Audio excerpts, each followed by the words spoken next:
Կարծես խաղալիք լինի հսկա Մերսեդեսը փոքրիկ Մոնթեի համար։ 2 տարեկան տղան այնտեղից պոկում է գերբնական ուժով։ Միտք ծակեց Ղարաբաղ, որ տանկ փորձել, տնանք մեքենա կարա բրդի։ Եներ սիրելով, ոչ թե ինչ-որ այս տիպողական կամ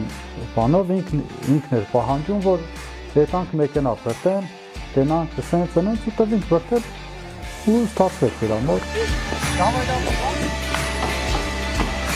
Մոնթեն դեռ 6 ամսականից է ռեկորդներ գրանցում։ Առաջին անգամ պրոֆեսիոնալ մարզիկներին զարմացրել է, երբ 22 վայրկյան կախված է մնացել պտտաձողից։ Մոնթեն նայում էր իր եղբայրներին, Դավիթին, ռեկորդների ձեռքբերումները նրան։